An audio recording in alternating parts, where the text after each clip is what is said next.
Mass Jathara Raviteja కెరీర్లో అతని 75వ చిత్రం ఒక ప్రత్యేక మైలురాయిని సూచిస్తుంది మరియు రచయిత భాను భోగవరపును దర్శకుడిగా పరిచయం చేస్తుంది.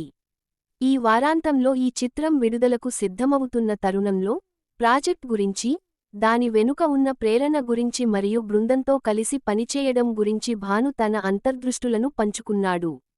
మాస్ జతార అనేది ఒక ప్రత్యేకమైన పాయింట్ ఉన్న మాస్ సినిమా.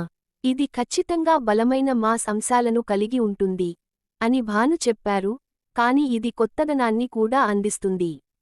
మన సినిమాల్లో చాలా అరుదుగా అన్వేషించబడే రైల్వే పోలీసుల నేపథ్యంలో కథ సెట్ చేయబడింది. ఆ ప్రపంచంలో విప్పే నేర కోణం ప్రేక్షకులను ఆశ్చర్యపరుస్తుంది. విజువల్స్ మరియు ట్రీట్మెంట్ కూడా భిన్నంగా అనిపించేలా రూపొందించబడింది.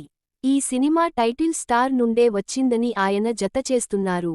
మాస్ జతార అనే టైటిల్ను సూచించింది రవితేజ గారు. నేను కథ చెప్పినప్పుడు అది అతని 75వ సినిమా అవుతుందని నాకు తెలియదు. రవితేజ పాత్ర గురించి, మాస్ అనే పదం గురించి ఆలోచించినప్పుడు మొదట గుర్తుకు వచ్చే పేరు రవితేజ గారు. నేను అతనిని దృష్టిలో ఉంచుకుని కథను అభివృద్ధి చేశాను.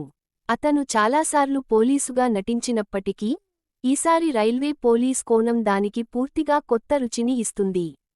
అతని మునుపటి పోలీసు చిత్రాలు ఐకానిక్గా ఉంటాయి,